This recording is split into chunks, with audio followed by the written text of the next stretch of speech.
Tēnā koutou katoa nau mai haramai ki tēnei wānanga o Rongoā Māori. Welcome to my channel. I'm Joanne Hakaraia and I'm so happy that you are here. Today we're going to be talking about seeing the light within you. Seeing the light within you. And what is this light that I'm talking about? The light I'm talking about has a capital L, and I'm talking about the sacred light or the divine light or source. That is the light that I'm talking about. What is the light? How to see the light within you. Before we get started, I just want to let you know where I am. I am in Aotearoa in Tamaki Makaurau, West Auckland, and I'm under some beautiful rākau, some native, some exotic, and it's just a beautiful space to be able to bring nature in for you, and for me to be able to tune into my surroundings just in case I forget something. So we're talking about how to see the light within you, and I'd like to share how I see the light within a person, and then I'm going to share about seeing the light within the plant. And I think where I'm going to start is with the plant and seeing the light within the plant. So this is seeing the mauri, and I talk about the mauri a lot, connecting to the mauri of a plant. I talk about this a lot, and what mauri means is it's the life force of a plant, it's the life essence, it's the breath of a plant, and in that mauri there is so much light and information that comes from the plant, that emanates from the plant, that when the person connecting to the plant is also emanating the same light, there's a resonance that happens between plant and person, so that information can merge together.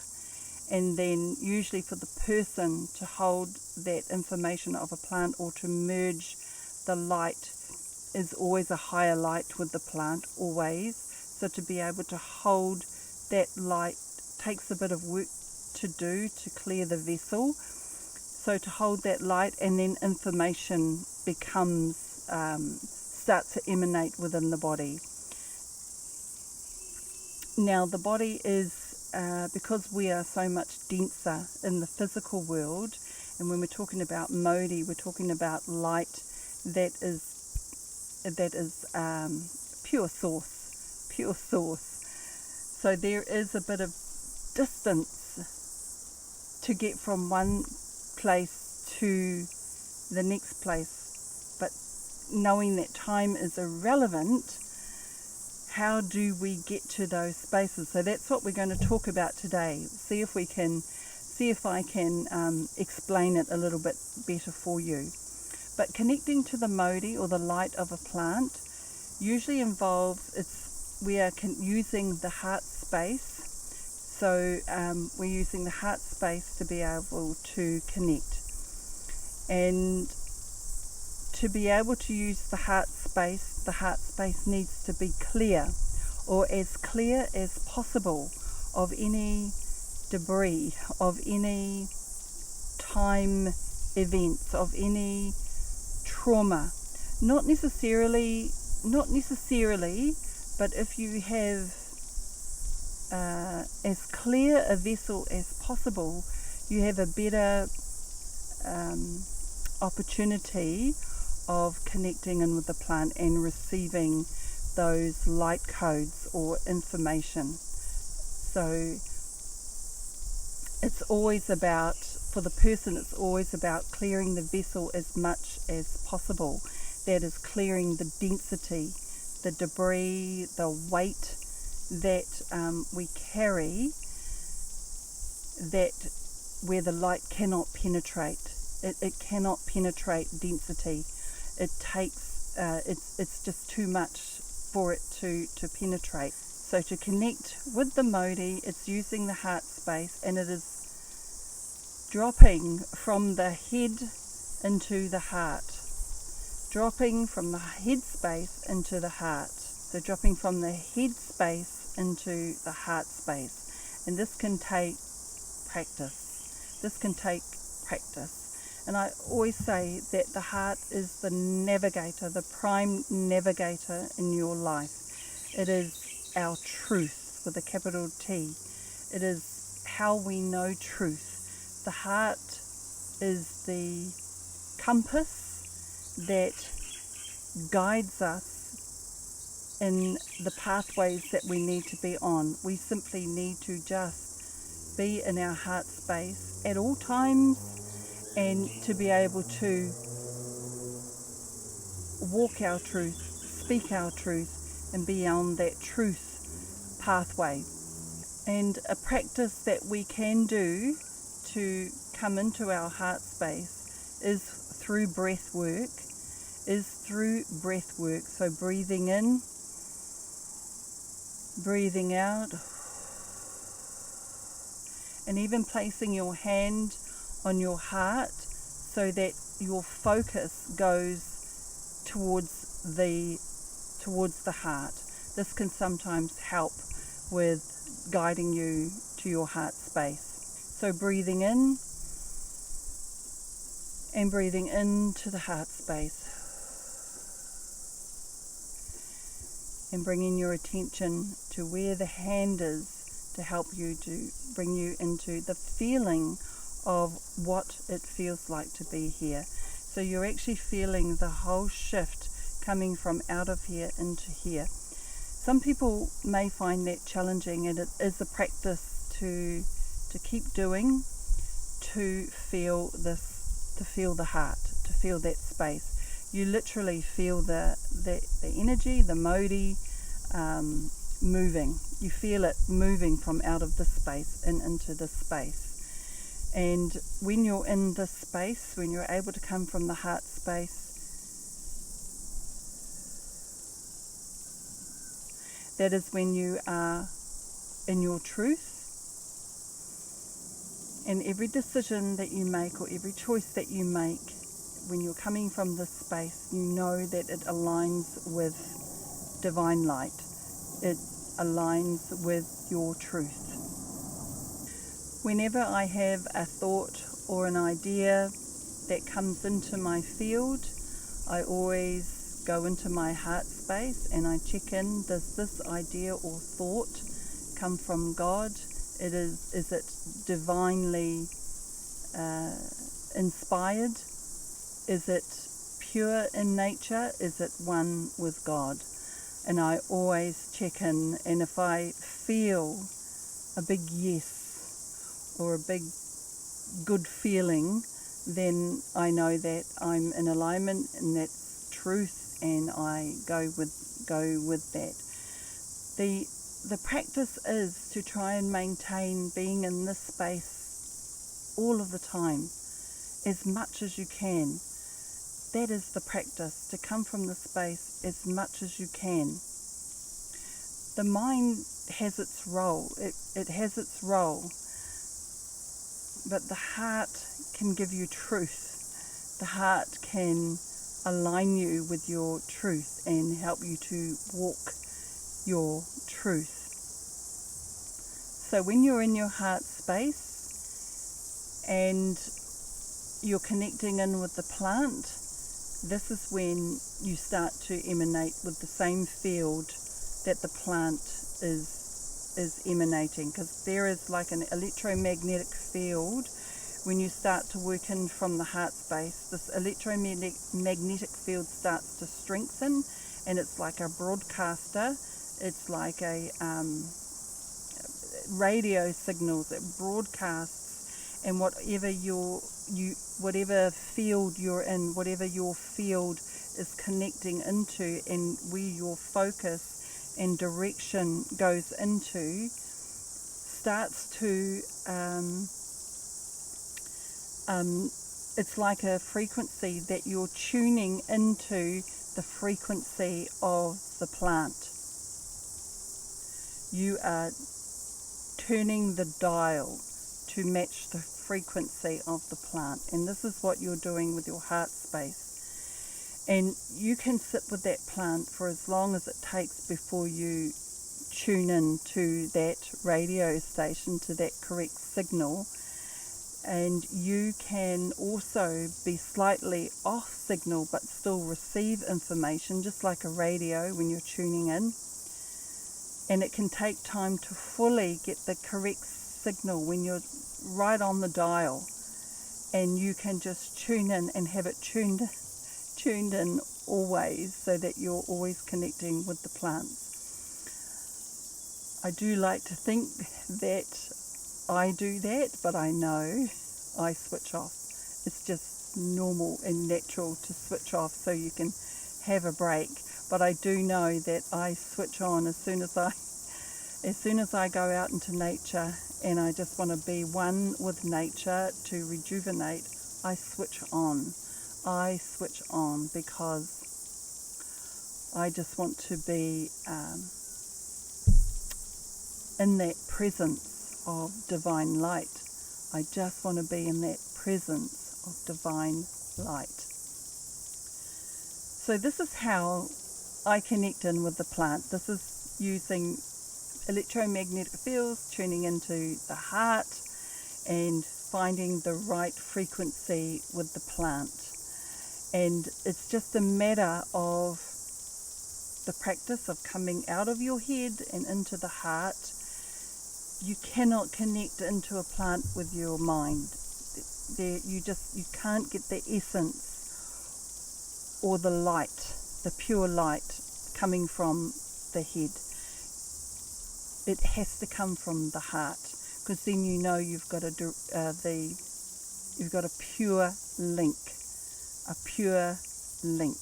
to the source of that light, and you know that the information that comes in is aligning with truth.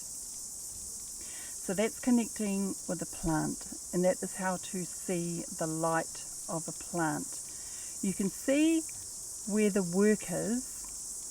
The work is in clearing ourselves, healing ourselves, dropping the layers, and just being able to come from the heart space. That's the work.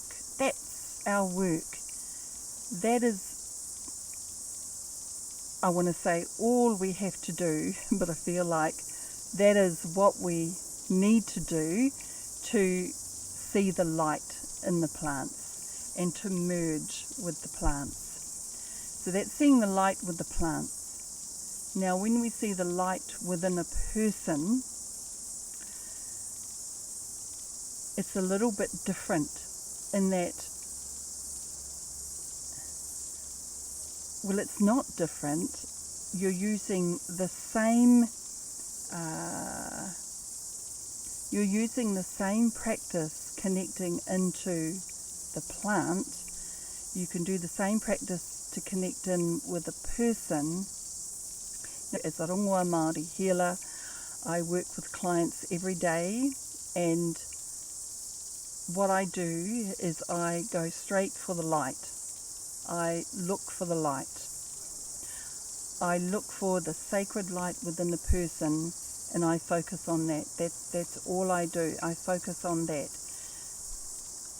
Yes, the other layers that are there, that layer the person's field, are there, and they will be addressed. They may be addressed if they need to be.